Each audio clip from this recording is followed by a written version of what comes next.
नमस्कार दोस्तों, आप सभी का स्वागत है हमारे इस आदिसागर यूट्यूब चैनल में। दोस्तों, कुत्ते ने बताई औरत की 4 गंदी आदतें कड़वी हैं, पर सच है। आज का प्रसंग बहुत ही सुंदर है, इसलिए वीडियो को लास्ट तक जरूर देखिएगा। मित्रों, एक बार एक वफादार और आज्ञाकारी कुत्ते की मृत्यु हो जाती है, तो वह मृत्यु के पश्चात धर्मराज के पास पहुंच जाता है। धर्मराज उस कुत्ते से कहते हैं, हे श्वान, तुमने कुत्ते के शरीर में होते हुए भी कभी किसी को नहीं सताया, ना कोई घिनौना हरकत किया, हमेशा अपने मालिक के वफादार और आज्ञाकारी बनकर रहे। इतना तो कोई मनुष्य भी होता, वह भी नहीं करता। खैर, मैं तुम्हारे काम से बहुत प्रसन्न हूं, और जो वफादार होते हैं वह मुझे बहुत ही प्रिय होते हैं। मुझे लगता है तुम्हें धरती पर भेजकर एक अवसर और देना चाहिए। जाओ, इस बार तुम्हें मैं समस्त योनियों में सर्वश्रेष्ठ योनि मनुष्य बनाकर धरती पर भेज रहा हूं। जाओ और जाकर मनुष्य के रूप में पृथ्वी के सुख, ऐश्वर्य और आनंद को भोगो। धर्मराज के इतना कहने पर भी कुत्ते के चेहरे पर बिल्कुल भी खुशी नहीं आई। धर्मराज ने पूछा, हे स्वान, मैंने तुम्हें इतना अच्छा शरीर देने का वरदान दिया है, लेकिन तुम्हारे चेहरे पर मुझे कोई प्रसन्नता नहीं मालूम पड़ी। अरे, इस मनुष्य शरीर को पाने के लिए तो स्वर्ग में देवता भी तरसते रहते हैं, फिर तुम प्रसन्न क्यों नहीं हुए? तब कुत्ता कहता है, प्रभु, मैं मानता हूं कि मनुष्यों ने सबसे उत्तम योनि में जन्म लिया है, लेकिन जब से मैंने मनुष्यों के कुकर्म देखे हैं, तब से इच्छा ही नहीं होती कि मैं मनुष्य बनूं। तब धर्मराज कहते हैं, हे स्वान, तुमने क्या देख लिया? मनुष्यों में जो उनसे इतनी घृणा करने लगे हो। तब कुत्ता कहता है, प्रभु, यदि आप सुनोगे तो आप भी नफरत करने लग जाओगे। पृथ्वी तल पर अब मनुष्य रही ही नहीं गया है। वह अपनी सारी मर्यादाओं को, सारे कर्तव्यों को भूल गया है। वह भूल गया है कि मैं मनुष्य हूं, जिसे वेद में सर्वश्रेष्ठ दर्जा मिला है। और तो और, वह अपना भोजन तक भूल गया है, अपना पहनावा भूल गया। वह यह भी भूल गया कि मैं स्त्री हूं या पुरुष हूं। वह अपने माता पिता को भूल गया और न जाने क्या क्या भूल गया। सुनता हूं और देखता हूं तो ऐसा प्रतीत होता है जैसे पृथ्वी पर सबसे निंदनीय और घृणित योनि यही है। थोड़े बहुत लोग हैं भी तो उनकी लोग चलने नहीं देते। उन्हें धूर्त और पाखंडी समझा जाता है। मुझे तो नफरत सी हो गई है। हे प्रभु, आप मुझे कुछ भी करके, आप मुझे कुछ भी बनाकर धरती पर भेज दो। भले ही मुझे फिर से कुत्ता ही बना दो, लेकिन मनुष्य मत बनाना, क्योंकि मैंने मनुष्य को कुछ ऐसे घिनौने काम करते हुए देखा है जिन्हें देखकर मुझे लज्जा आती है और घृणा से मेरा सर फटा जाता है। तब धर्मराज पूछते हैं, यदि यह सच बात है तो हम भी ये जानना चाहते हैं कि तुमने मनुष्य को ऐसे कौन से काम करते देख लिया है जो बहुत ही गंदे हैं, जिसकी वजह से तुम्हें मनुष्य योनि से इतनी नफरत है। तब कुत्ता कहता है, हे प्रभु, यदि आप जानना चाहते हैं तो सुनिए। मैं अपनी आंखों देखी घटनाएं आपको सुनाता हूं। पहली घटना यह है कि मनुष्य की नीयत खराब बहुत जल्दी हो जाती है। वह कभी अपने धर्म पर स्थिर नहीं रह पाता। कभी कोई अच्छी वस्तु अगर दिखाई दी, या कभी कोई सुंदर स्त्री दिख गई, कभी कहीं कुछ धन या पैसा दिख गई, तो फौरन उसकी नीयत खराब हो जाती है। इस संबंध में मैं आपको एक कहानी सुनाता हूं। किसी नगर में एक सेठ के घर एक बहुत सुंदर कन्या पैदा हुई। कन्या बड़ी ही रूपवती थी। धीरे धीरे जब वह बड़ी होने लगी तो उसका रूप और यौवन में और भी निखार आने लगा। धीरे धीरे कन्या युवा अवस्था को प्राप्त हुई।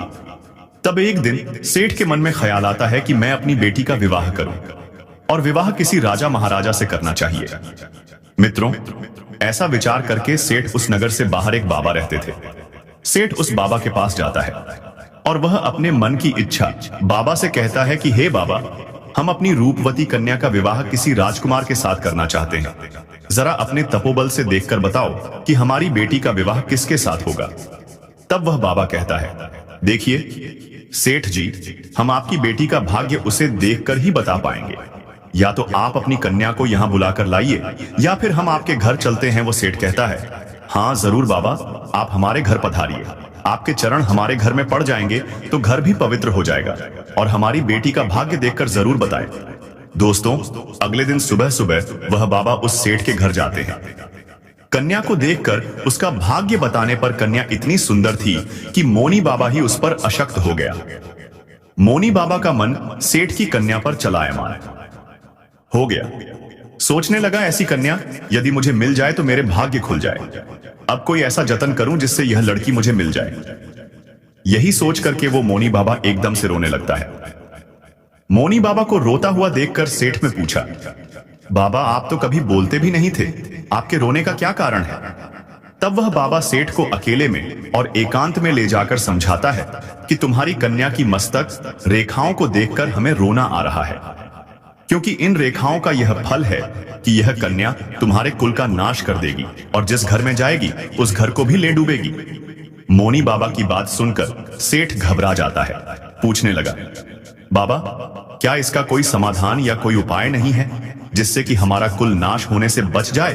तब मौनी बाबा कहता है, इसका एक ही उपाय है, तुम अपनी कन्या को एक संदूक में बंद करके उस पर एक दिया जलाकर रख दो और संध्या के समय उसे नदी में बहा दो। तब तो तुम बच जाओगे, वरना थोड़े ही दिनों में तुम्हारा घर बर्बाद हो जाएगा, तुम कंगाल हो जाओगे। मित्रों, ऐसी बात बताकर मौनी बाबा तो अपने ठिकाने की ओर चला जाता है। उधर उस सेठ ने मौनी बाबा ने जैसा बताया था वैसा ही किया। अपनी कन्या को एक बड़े से संदूक में अच्छे से बंद कर दिया और उसके ऊपर एक दिया जलाकर रख दिया। जैसे ही शाम का समय होता है वह उसे नदी में प्रवाहित कर देता है। वह संदूक बहता हुआ नदी में चला जा रहा था। मित्रों, आपको बता दें कि मौनी बाबा ने ऐसा क्यों करवाया।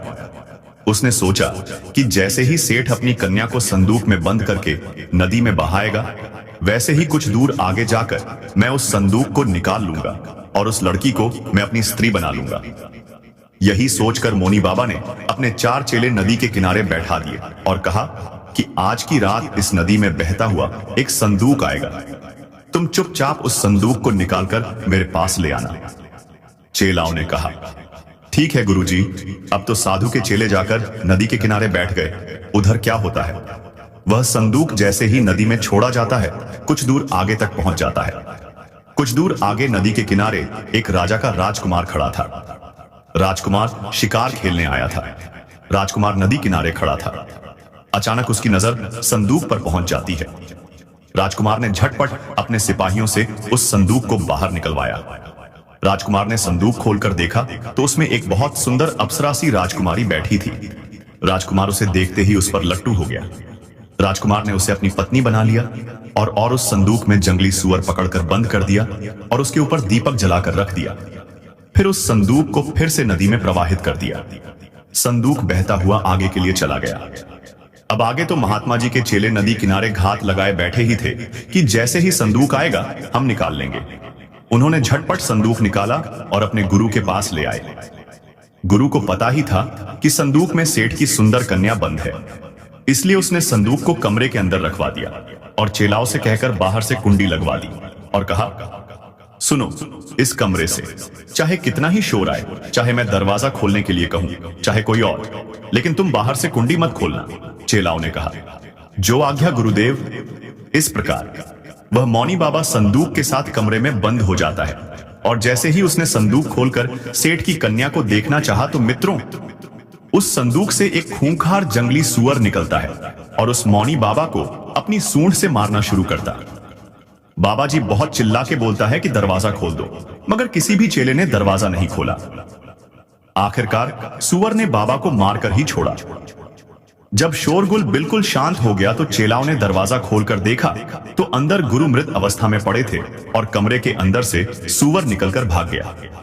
उनका पूरा शरीर लहूलुहान था। मौनी बाबा को अपने कुकर्म की सजा मिल चुकी थी। उस सेठ ने कितना भरोसा करके उस बाबा से पूछा था, लेकिन उसने सेठ के साथ कितना बुरा किया। इसीलिए मेरी इच्छाएं मानव शरीर में जाने की बिल्कुल नहीं है। धर्मराज कहते हैं, हे स्वान, वास्तव में यह तुम्हारी कहानी बिल्कुल सच थी। किसी पर भी भरोसा नहीं किया जा सकता।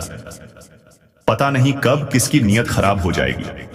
इसीलिए तो कहते हैं कि मनुष्य को छोड़कर बाकी समस्त प्राणी प्राकृतिक नियमों का पालन कर रहे हैं। केवल मनुष्य ही बदलता जा रहा है और इतना बदल गया है कि बदलते बदलते पशु बन गया है। कोई किसी पर विश्वास करने के लायक ही नहीं रहा है।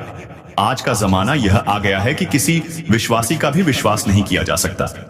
कहता है, हे प्रभु, अब मैं आपको दूसरी घटना सुनाता हूं, ध्यान देकर सुने।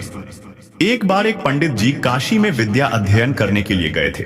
उन्होंने 12 वर्ष तक अध्ययन की। जब उन्होंने सब कुछ पढ़ लिया तो पढ़ने के बाद वे वापस अपने घर लौट आए और अपने पिताजी से कहा, पिताजी मैं सब कुछ पढ़कर आ गया हूं, अब मुझे सब कुछ याद है। आप मुझसे कोई सा भी प्रश्न पूछ सकते हो, मैं उसका भली भांत ठीक ठीक उत्तर दे दूंगा। पंडित जी के पिताजी जी कहने लगे, ठीक है बेटा, जब तुम सब कुछ पढ़कर आए हो तो तुम मेरे एक छोटे से प्रश्न का उत्तर दे दो।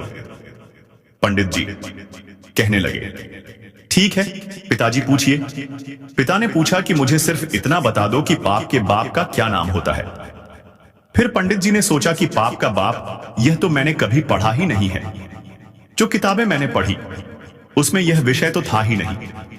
फिर तो पंडित जी रात भर किताबें पलटते रहे, परंतु पाप के बाप का नाम नहीं मिला।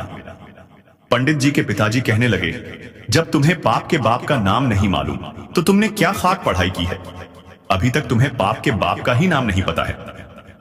अपने पिता की बात को सुनकर पंडित जी कहने लगे, पिताजी तुम चिंता मत करो, आखिर मैं एक ब्राह्मण का बेटा हूं। मैं पाप के बाप का नाम ढूंढकर ही वापस लौटूंगा, चाहे 12 वर्ष मुझे फिर से क्यों ना बीत जाए। मित्रों, पिताजी से इतना कहकर पंडित जी पुनः काशी के लिए रवाना हो जाते हैं। फिर कुत्ता कहता है, हे प्रभु, जब पंडित जी घर से काशी के लिए चल दिए तो रास्ते में उन्हें बहुत तेज प्यास लगती है।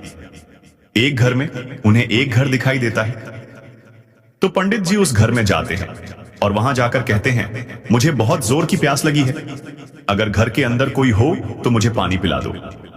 हाँ मित्रों, घर के अंदर से एक स्त्री निकलती है और पंडित जी को पानी पिलाती है। पंडित जी पानी पीते हैं और पानी पीने के बाद पंडित जी उस स्त्री से पूछते हैं, यह किसका घर है? वह स्त्री कहती है, पंडित जी आपको यह बात पानी पीने से पहले ही पूछनी थी कि यह किसका घर है। अब आपने पानी तो पी लिया, अब आप पूछ रहे हैं यह किसका घर है? तो सुन लो, यह घर एक वैश्या का है। मैं एक वैश्या हूं। पंडित जी ने जैसे ही वैश्या का नाम सुना तो उन्होंने एकदम से अपने कान पकड़ लिए और कहने लगे, राम राम, ये क्या हो गया? मुझसे तो भारी अपराध हो गया, मैंने एक वेश्या के घर का पानी पी लिया। पंडित जी मन ही मन सोचते हैं, पाप का बाप तो मिला नहीं, एक पाप और हो गया। तभी वह वेश्या कहती है, पंडित जी आप आगे कहां जा रहे हो? पंडित जी ने वैश्या को सारी बात बताई और कहा कि मैं पाप के बाप का नाम ढूंढने जा रहा, मुझे काशी में मिलेगा, इसलिए मैं दोबारा काशी में पढ़ने जा रहा हूं। पंडित जी की बात को सुनकर वैश्या ने सोचा कि 12 वर्ष काशी में पढ़कर आए हैं तो भी नहीं मालूम कि पाप के बाप का नाम क्या है, और अब फिर से काशी पढ़ने जा रही है। मगर यह जरूरी भी नहीं कि पंडित जी जब काशी में पहुंच जाए तो उन्हें पाप के बाप का नाम वहां मालूम पड़ जाए। जब यह मेरे पास आए हैं तो क्यों ना मैं ही इन्हें बता दूं कि पाप के बाप का नाम क्या होता है। ऐसा सोचकर वो वैश्या पंडित जी से कहती है, पंडित जी आपको पाप के बाप का नाम मालूम करना है तो काशी जाने की जरूरत नहीं है, पाप के बाप का नाम तो मैं ही आपको बता सकती हूँ। तब पंडित जी कहने लगे, यदि तुम मुझे यह नाम बता दो तो फिर मुझे इतनी दूर क्यों जाना पड़ेगा? वैश्या कहती है, ठीक है पंडित जी, मैं आपको पाप के बाप का नाम बताऊंगी।